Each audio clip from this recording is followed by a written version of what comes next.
Hi, guys. Welcome to Real Food Recovery. We are so excited today. We have an icon in our presence, and I have to tell her it's Chef AJ. I'll do a spoiler alert. I have to tell her that, and all you too, the reason that we are even here having a podcast is because of her. She doesn't know it yet, but I'm getting ready to tell her my story, how I'm linked to her, and how she has linked to my recovery. So a couple of years ago, I was listening to one of her health summits that she puts on.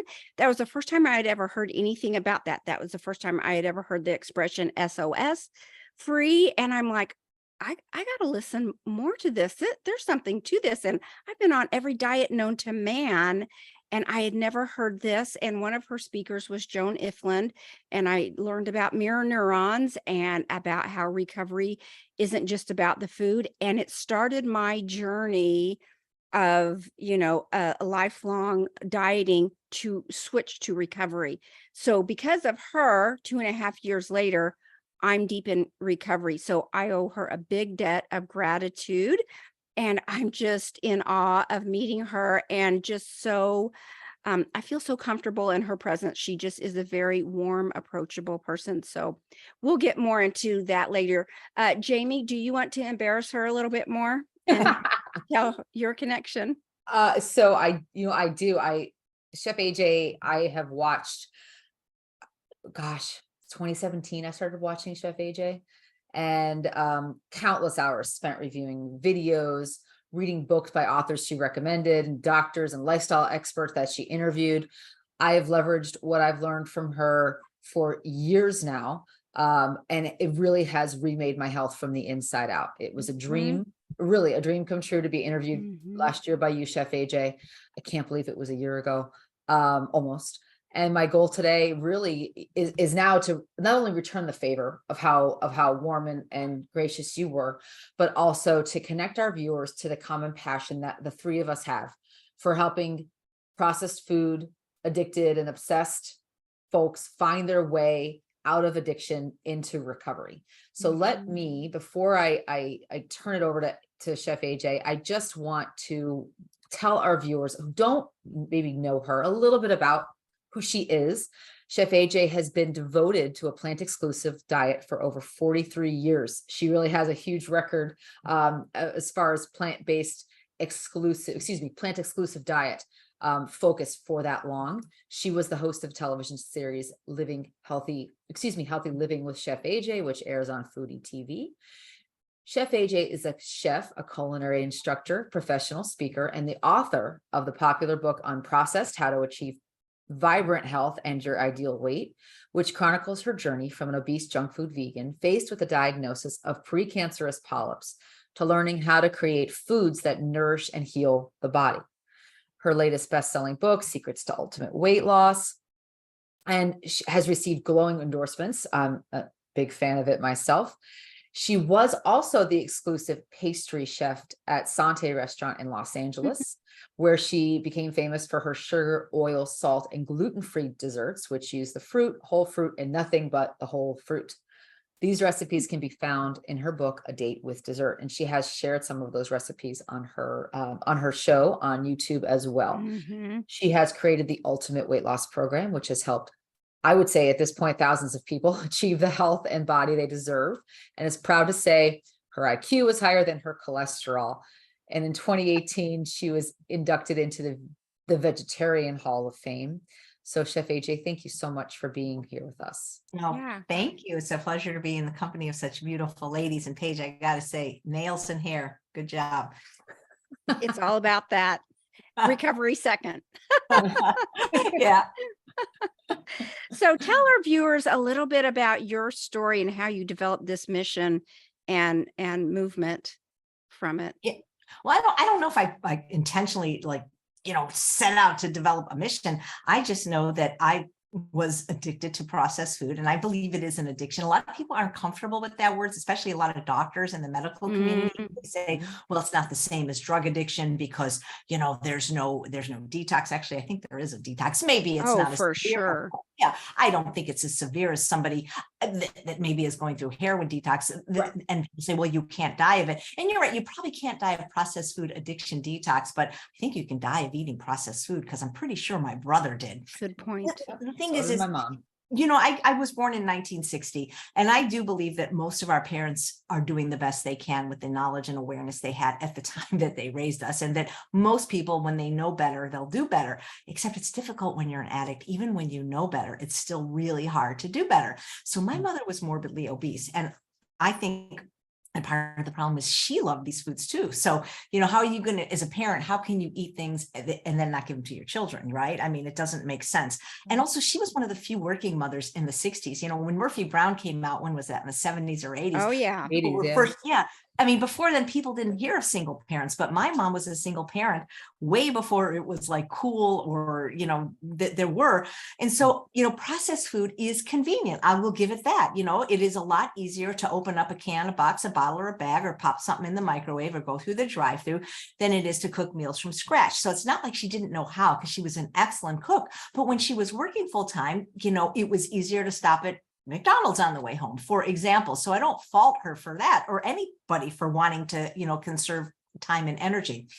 But the thing is, I did not know back then it was an addiction. I just know that this is what we ate. It was Mhm. delicious. It's not that we only ate that, by the way. I just want people to understand that we ate real food too. But that stuff, it just draws you in. And I think the earlier in life that you're exposed to it, the harder it is to break that, whether you want to call it a habit, addiction, a predilection, a preference, the longer you've been exposed to it. And so, we just had all the treats that now I would like. I mean, I could not even think of feeding to myself or a kid. But, for example, my lunch could have Ho-Hos or a Suzy Q, Oh, things like yeah. that, or Mhm. snack pack pudding, or, even Mhm. soda. And a lot of parents think, well, these are, we shouldn't deny our children things. These are pretty benign. And I don't think the research back then showed that these foods are addictive, at least in some people. But see, what happened is some wonderful books came out in the last 10 to 15 years. And one of them was called End of Overeating by Dr. David Kessler. And he was the former head of the FDA. And he explained how the processed food industry knew that they were actually creating an addictive product. They didn't share this information with us back then, but they knew it. And that's why things always get tested with, live focus groups, so they can find the exact amount of sugar, fat, and salt to addict the average person's brain chemistry. And even if they're not addicting you, they want to make what's called the bliss point, so that you like it and will be a repeat customer. And then Michael Moss came out with his best-selling book. He's a Pulitzer Prize winning author and journalist. He wrote Salt, Sugar, and Fat: How the Food Giants Hooked Us, and then followed it up with Hooked. And these guys are, I don't think, well, I know that Michael Moss says he's not a food addict. I think Dr. David Kessler may have struggled a little bit with his weight at times, but this was just solid evidence that they knew that sugar, fat, and salt was addictive, and they put more of it in processed food and restaurant food than you ever would, even as cooking for yourself at home. And so I never heard of food addiction, but when I read these books, whether it's an addiction or not, I didn't want my brain chemistry messed up, or my taste preferences dictated for somebody else's profit. So I just got really mad, and I stopped buying processed food. That's why I wrote my first book called Unprocessed, because it didn't matter if it was vegan and from an ethical company. That wasn't the point.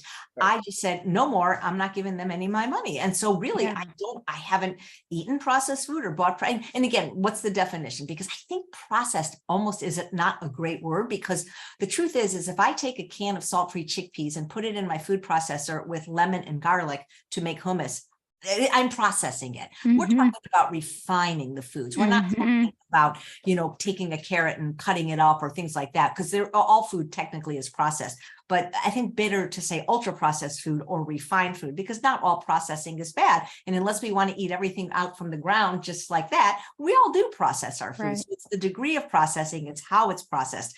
So when I learned that, I just stopped eating it, because I just said, I'm not giving them my money, because look what they did. They're evil, as Dr. Joan Iflin would say. Absolutely. Yeah. Absolutely. So how did you come into, having the show, having your platform after the book?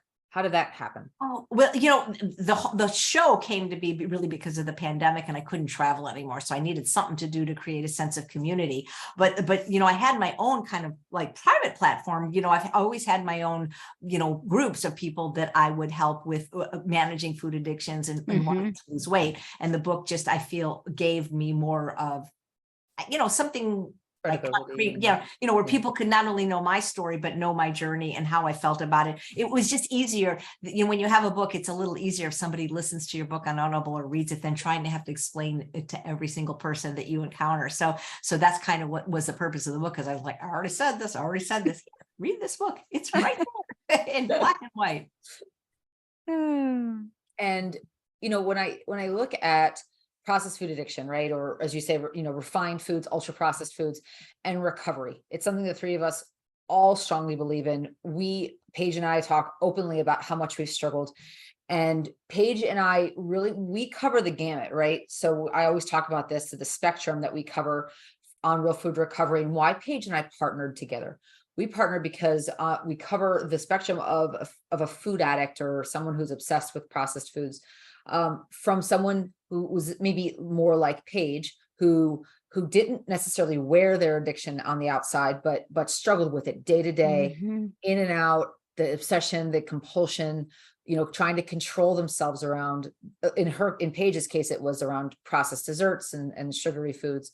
For me, and Chef AJ knows this well, my struggle was worn on the outside, right? 400 plus pounds and struggled all my life and used food for comfort and ease and anything I could all of my life. So we have a really passionate lens that we wear when we talk about this, because we know from all sides of the spectrum what it looks like to be in this. And I guess condition is the right word. So, what is your take, Chef AJ, on the momentum we're building around the awareness of this condition? You've done amazing work. How are we doing? Yeah. And so thank you, because like Paige said, she found out about it through my podcast interviewing Joe Niflin.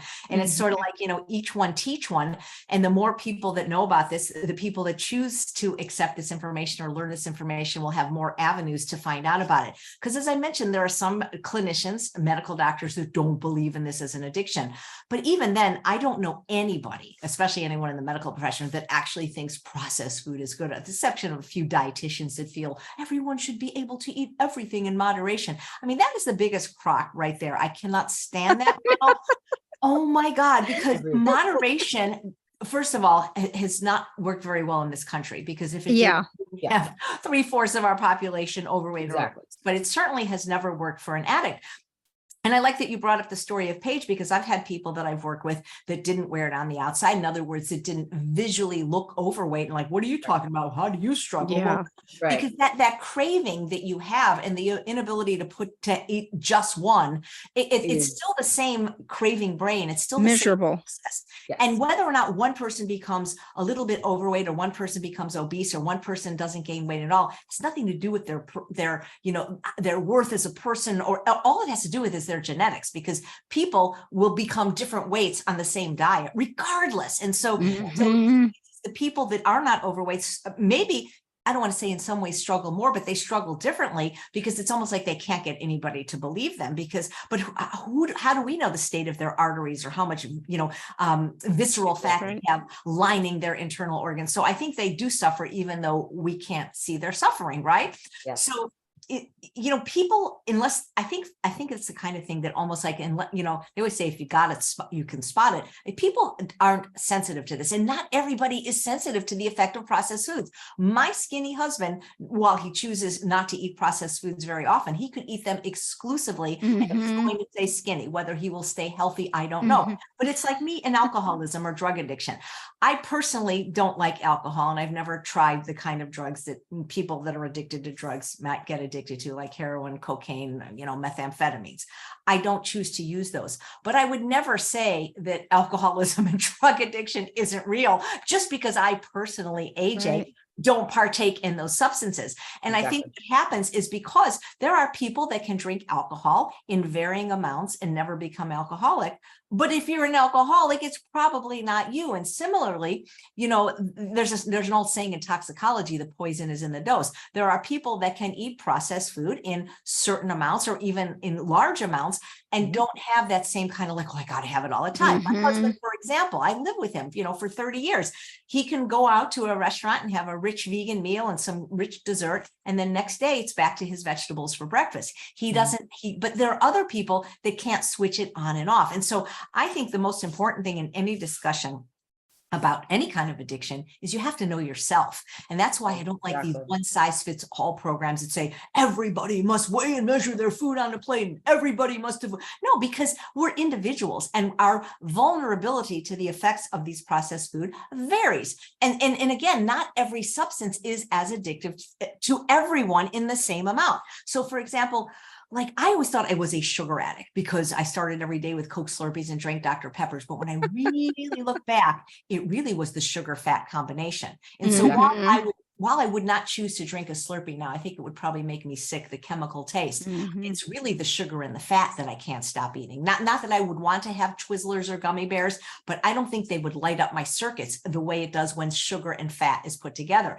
And one of the things I learned from reading The Pleasure Trap is we weren't meant to activate the dopamine pathways of sugar, fat, and salt at the same time. It never occurs in nature. There is no food in nature that has sugar and fat together, that has sugar and salt together, that has fat and salt together, and certainly that has sugar, fat, and salt. That is exactly what processed food and restaurant food is.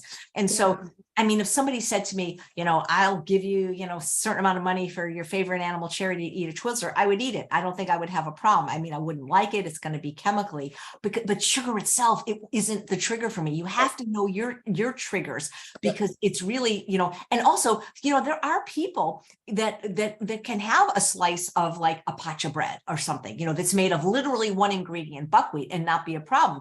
So a lot of times it's the degree of processing and it's also the quantity. And so you have to know what bothers you. One of the things that drives me crazy in the world that I work in, the plant-based world, is all these wonderful doctors insisting you got to have nuts and seeds or you'll drop dead. Well, most of the people I work with, myself included, nuts, seeds, and nut butters are huge triggers. And that's what I love about Dr. Goldhammer and Dr. Iflin, who actually together did an interview on my channel, that if it's a trigger for you, the best amount is none. You can't learn to moderate a food that I don't want to say you can't. Let me just say, I'm sure there's going to be this person out there that says, well, I was an alcoholic and I can drink moderately. Then, okay, that's great.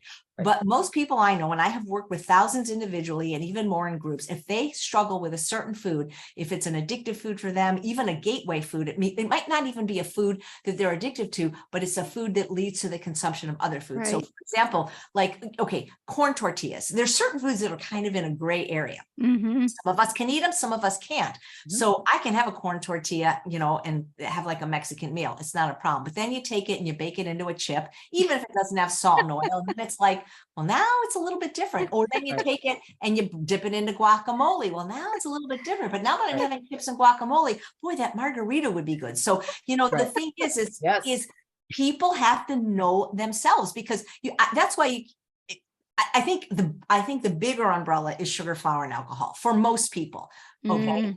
For most people. But that said, I've known people that on their birthday can have a couple sips of champagne and but if you can't get right back on with the next bite of food, you might want to consider abstinence as a way of life. But it's so hard. I'm sure you ladies know that for so many people, it is not a viable solution, not because it's not the best solution, but because they can't do it. So that's where things like harm reduction come in. And that's why this is such a difficult problem to solve, because unlike cocaine and heroin and methamphetamine and alcohol and cigarettes, which you don't ever have to have a happy life. And in fact, I would argue that your life is less happy with those substances. You can't abstain from all food the rest of your life. However, people can make a decision like the three of us had to abstain from processed food. Do you think that message is gaining momentum? Do you think it's getting out there? Do you think it's picking up speed?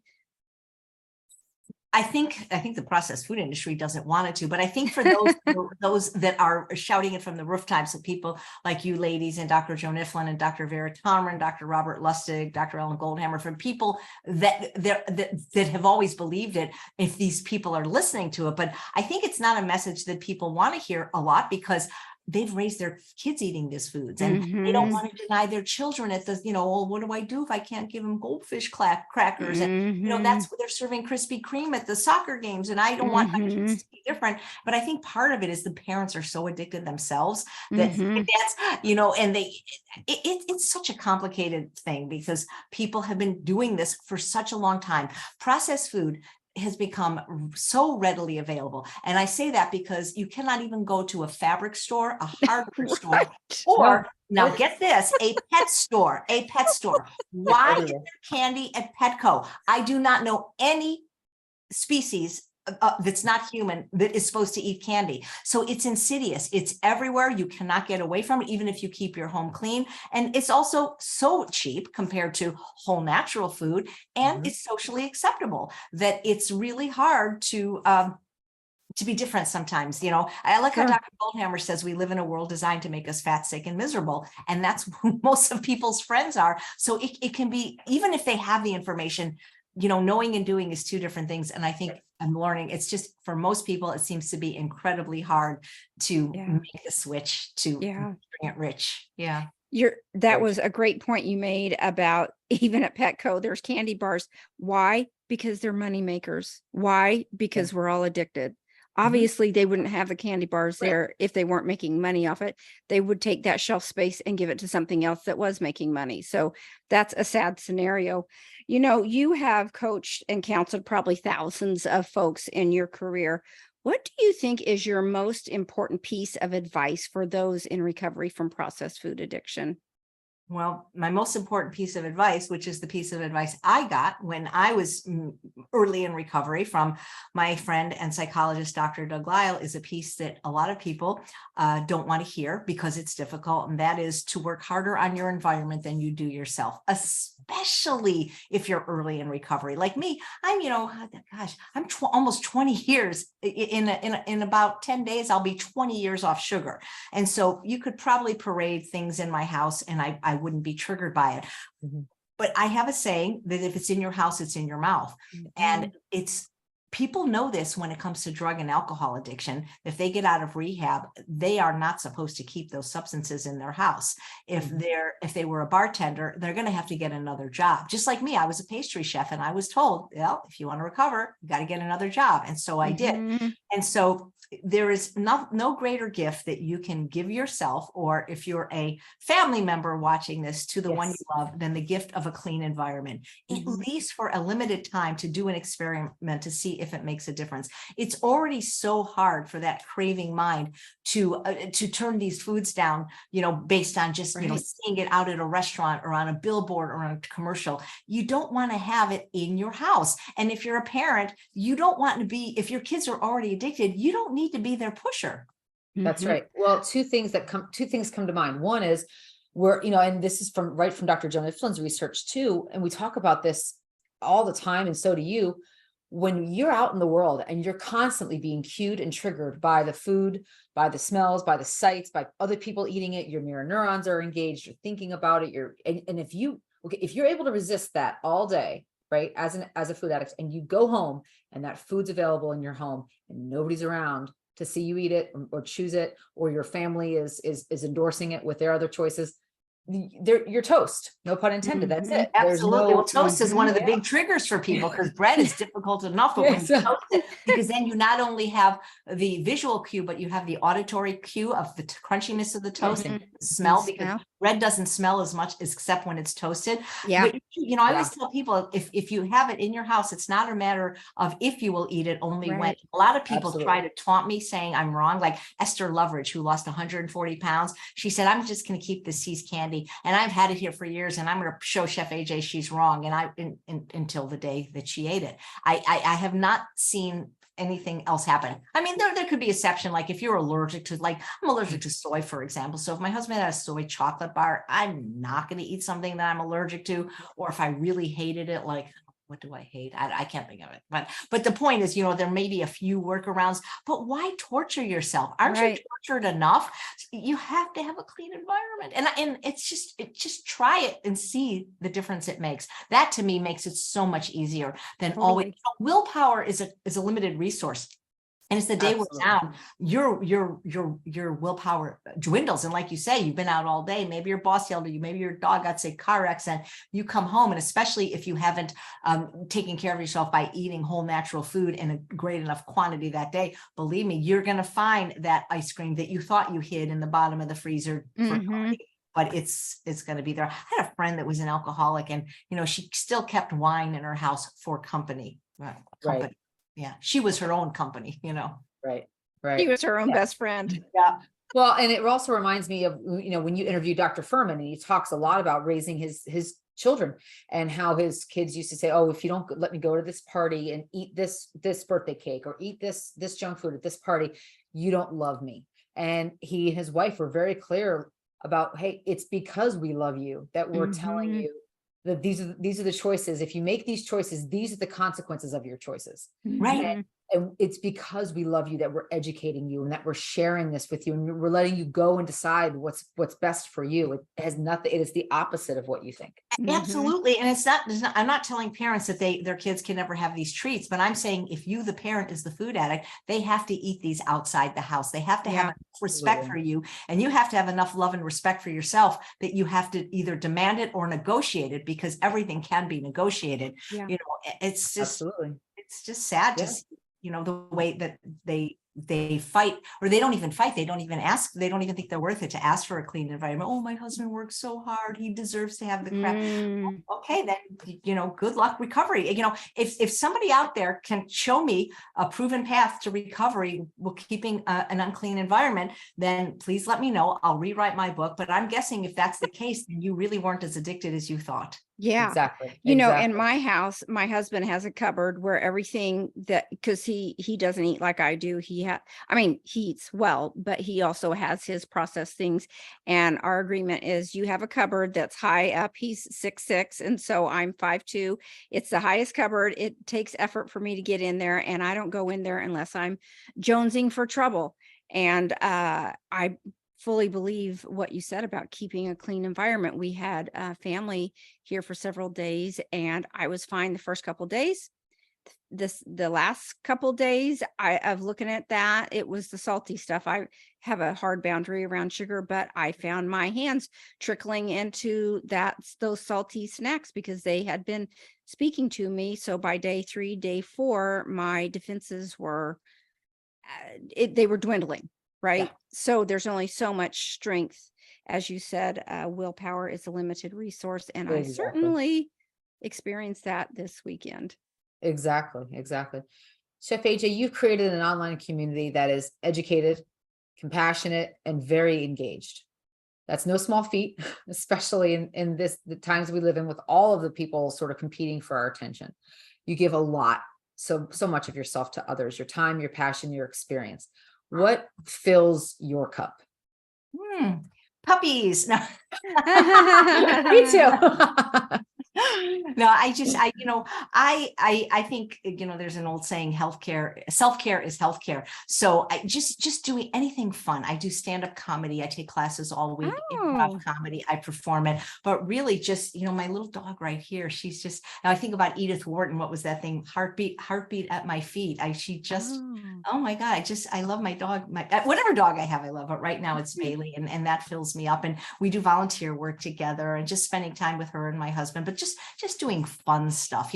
I think that I always tell people, like, especially if they're addicts, get a hobby, do, something, knit, do something with your hands, because you can't be putting food in your mouth if you're knitting. Right. I don't know how to knit. Well, learn how to knit. And Learn. I live in a warm climate. I don't want to wear anything. Well, make it for little babies in the ICU. I learned how to knit, and I live in Houston, Texas right now. So I have and everyone made fun of me. They're like, why are you knitting? What are you knitting? A scarf? I'm like, damn right, I'm knitting a scarf because it keeps my hands busy. Yeah.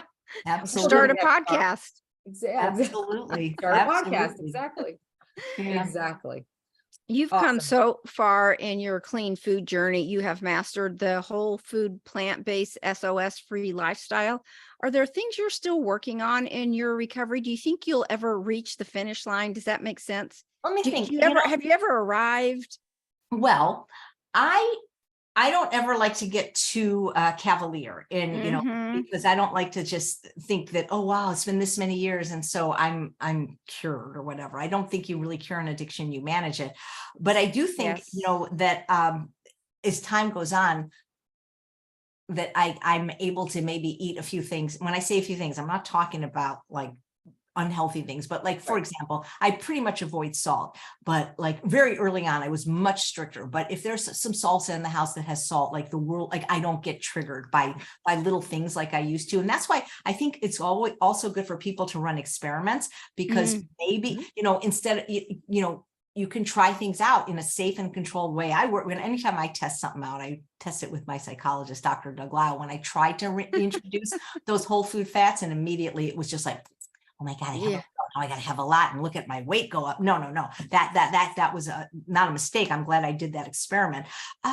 But I remember what it was like before, and I remember I know what it's like now, and I prefer the way I feel now, mainly because it's like Dr. Iflin talks about this calm, stable brain. It's Yeah. not even so much that I find, I think that weight loss and food addiction, they're kind of like opposite sides of the same coin. And that if you treat the food addiction, the weight will come off, eventually. And I think that what's interesting is that I just remember even early on, before I lost my weight, just giving up these substances, just feeling so much calmer and not having cravings. That felt really, really good to me than always, thinking about what my next treat was. And, I just didn't like the feeling of being an addict. I just didn't like it. And I think that as long as I stay away from those foods, I'm going to be fine. And so I'm really at the point now where I look at them not even just as an addiction, but almost like an allergy. Like I have food allergies, and it doesn't matter how much I like soy and black pepper. I don't like black pepper, but that's one of my allergies. But I used to like soy before I found out I was allergic.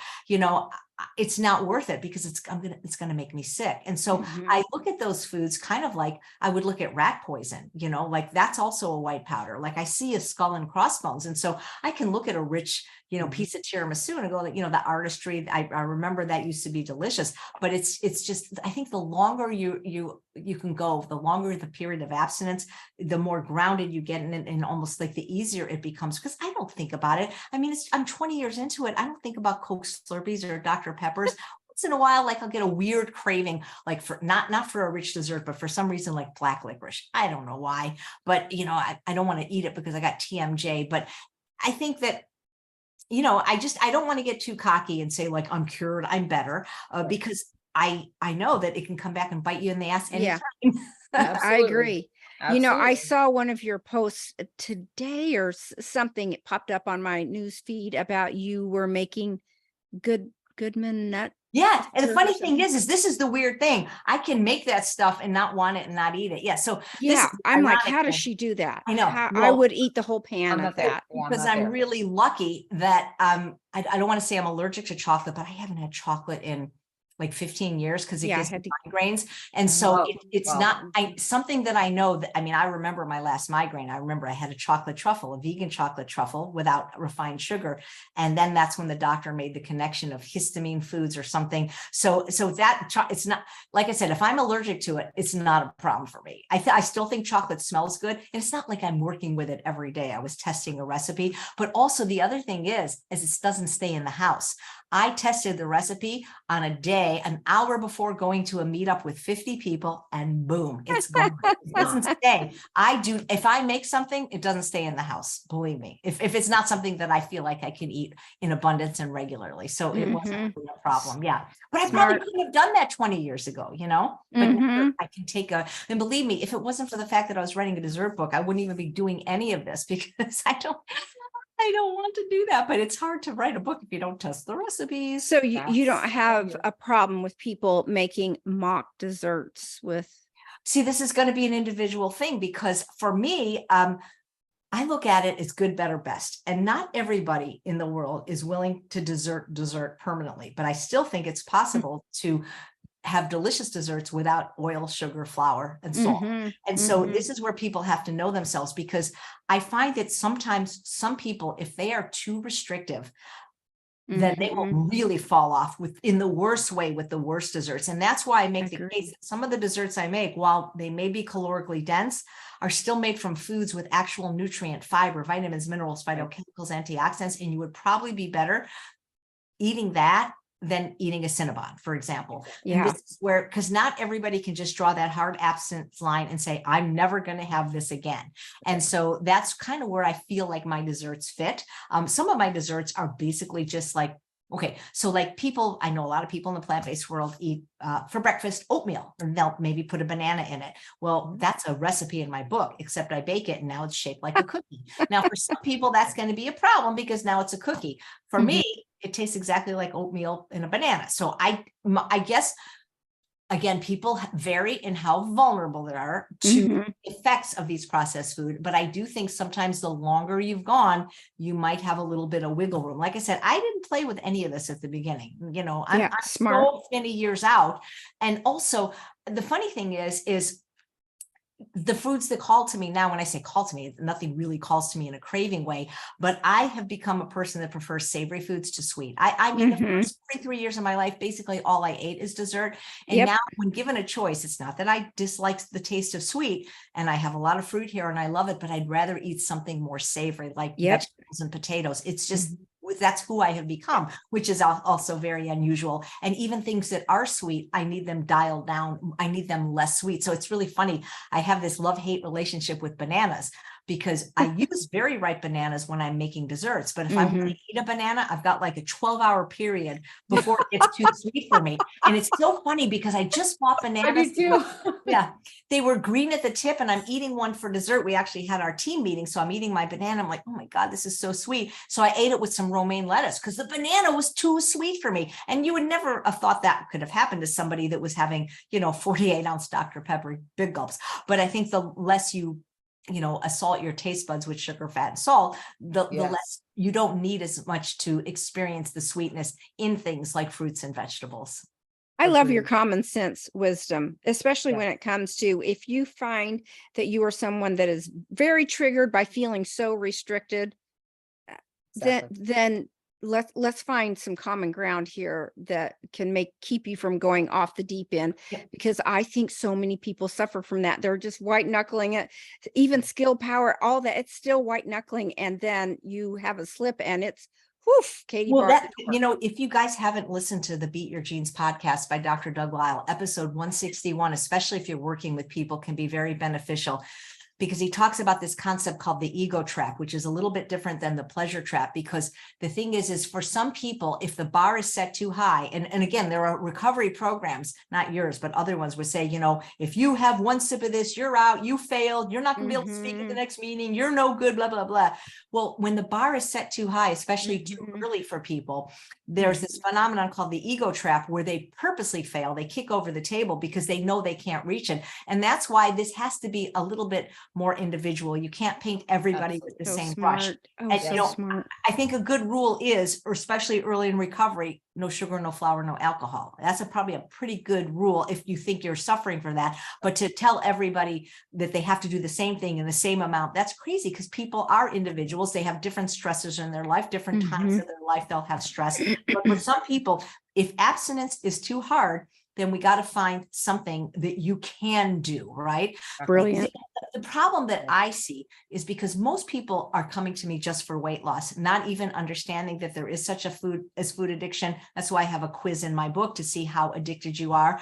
And so what they'll want to do is they want to be really skinny, but they don't want to do the steps that they have to get there. So there's like a mismatch between what they say they want and what they're willing to do. So I speak at these spas all the time, and people will say, oh, Chef AJ, I want to be skinny like you, except I want to be able to drink alcohol and have cheese, blah, blah. Well, okay, good luck. So you got to be realistic as to what your goal, first of all, what your goals are and what you are willing to do to achieve them in a realistic way. So that's the problem. When people set the bar too high, especially when it's enforced by somebody. It's different if they want to do that, Right. they're told they have to do this and it's too hard. They often get into this place called the ego trap, which is just a horrible place to be.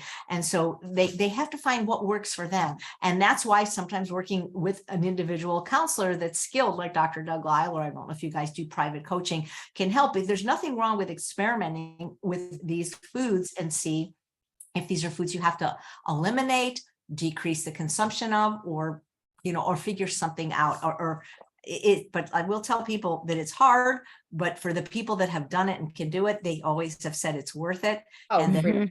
that for those of us that are able to get on that abstinence train, we think abstinence is bliss, because any deprivation that people think we have, it's made up for in all the other things we gain, like a trim body, like a calm, stable brain, like, the Right. only thing we're giving up is a life of craving, disease, Pain. debility. So, but Yeah. it's so hard because when people are in the throes of addiction, they don't see that anything else is Sure. a possibility, or that, there's a saying, nothing tastes as good as thin feels.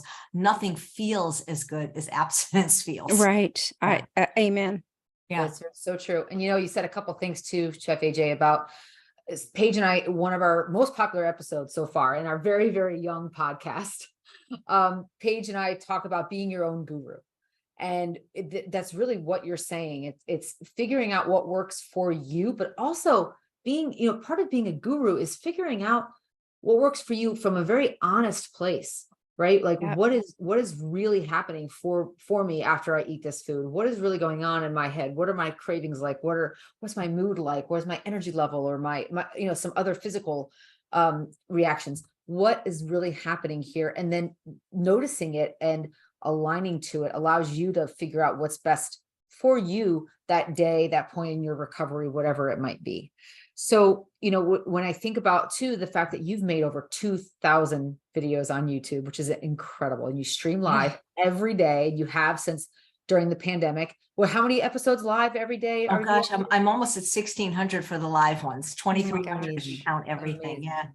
So you have put incredible passion into and effort into educating the public on the freedom, right? We just talked about the freedom of that this lifestyle can bring them. At this point in your recovery, where's your passion now, AJ? Believe it or not, it's in comedy, because I'm not getting any younger, and that's really what I wanted to do. So I'm getting back into performing improvisational comedy, and that's just what I love. You got to have a passion. I agree. Absolutely. Okay. Do you have your favorite joke? Do you want to lay a favorite joke on us? Well, okay. So, but see, improv, it's not about jokes. It's a Oh, collective. shoot. It's where people. Well, I mean, do I have a favorite joke? Well, one that I can tell on the air. Let's see if I'm trying to make it be about food addiction. I have one. Do you want to hear one that I just heard recently? Sure. This grasshopper walks into a bar, sits up at the bar, and the bartender says, "What do you have? We actually have a drink named after you." And the grasshopper says, "Steve?" That's really cute. That's adorable. I love that. Do you have anything that can top that? No, I don't think so. Are there in addition to the comedy, and more importantly, the improv work, are there any new projects or interests that you want to tell folks about that you've been doing? Well, let's see. So I'm writing a new book, and it's probably not good for people that are hardcore food addicts, because it is a dessert book, but it's all, actually I had Dr. Nicole Lavina endorsed it, and Dr. Michael Gorin wrote the introduction, because the idea is that not everybody is going to dessert for the rest of their life. So if we're going to have dessert, we're going to have one without any sugar, real or fake. So there's no stevia, low-hand monk food. It's basically fruit. And I'm sure there's people that probably can't have dates. Not every recipe has dates. Some are made with apples or bananas, and there's no oil or salt. So I'm writing that. It'll come out in the summer of 2024. I've got 2 other book ideas that I'll probably do after that. What else? I still teach classes. I still do I do the weight loss classes a couple times a year with some of the doctors. Those are valuable, like 30-day reboot programs. Right. YouTube show every day. What else do how about outside of work, so to speak? How do you you're building a social community in person. How Oh do my you? gosh, yes, I forgot about that. Thank you, Jamie. So I moved from Southern California to Northern California a little over a year ago just to have community, specifically because I've been a vegan for almost 46 years. And we couldn't find any in the desert. And so I have 1,000 people in my group, 6,000 in my friends group. And we if I wanted to, if I didn't have to work, they get together every day because the Oh my restaurants here gosh. not only make vegan food, even when they're not vegan, but they make SOS free, sugar, oil, salt free food. So we Wow. have potlucks, we have meat. I've never had so many friends in my life and so many opportunities.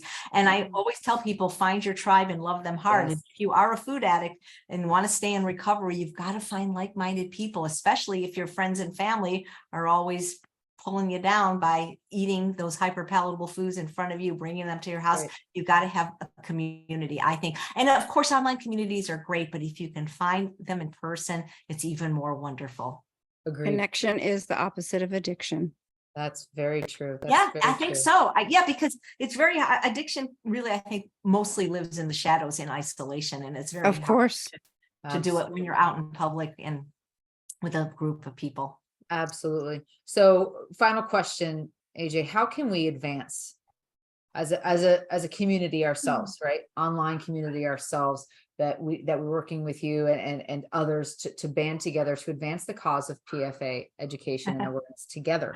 It's funny because, there's a saying, eat the change you want to be in the world or see in the world. And in this case, don't eat it. So in other words, give abstinence a try, or at least educate yourself. Read books like The End of Overeating, like Salt, Sugar, and Fat, like Hook, like Dr. Iflin's book, Sugar and Flour, How They Make Us Crazy, Fat and Sick. There's a lot of books out there now that explain that whether you eat sugar or not, whether you're overweight or not, that it's just not healthy. We really shouldn't be thinking of it as a food or as something to feed to our families. And anything anybody can make with sugar, I can make without. I can guarantee that. So you really don't need it. There's no minimum daily requirement for processed sugars.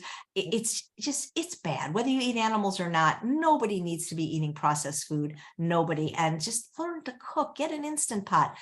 You've got to eat your meals at home. Really, restaurant eating can be, I didn't. Oh, the other thing, early in recovery, I didn't eat at restaurants for like 10 years. Right. I was so triggered by all this stuff. But I can do that now. I just Mhm. make sure I don't go to one like with a big bakery case in front. And Right. Exactly. But mostly I'm going to like Vietnamese restaurants. There's nothing triggering for me in a Vietnamese Yes. restaurant, honestly. Ethnic restaurants do very well.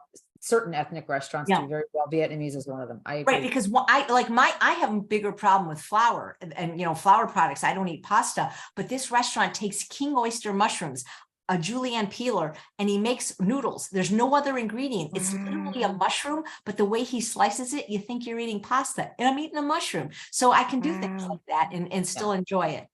Yeah. Very cool. Amazing. We've enjoyed you immensely. If you don't mind, we've got 3 quick viewer questions that we would like to Sure. ask. And this kind of leads into the conversation we were just having. The first one is, a life without sugar, oil, fat, alcohol, or salt sounds boring. Do you ever feel deprived? Well, first of all, it's not fat, it's flour, because I reckon Flour. Thank people you. have fat.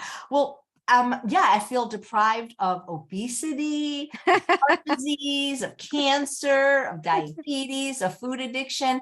And so the thing is if you're looking to your food to entertain you, then if you don't have hyperpalatable food, you may feel bored. But the purpose of food is nourishment. And if you eat to live instead of live to eat, you won't feel deprived, especially if you learn to fall in love with whole natural foods. Now, that doesn't happen right away. There's time that neuroadaptation has to occur. But listen, I had Coke Slurpees for breakfast. Now I can have Brussels sprouts for breakfast and enjoy it. But it didn't happen overnight. So you have to give yourself some time and away from these foods to learn to appreciate these whole natural foods. So maybe in the beginning I did, but the thing is I would actually only feel deprived if somebody else was eating it in front of me.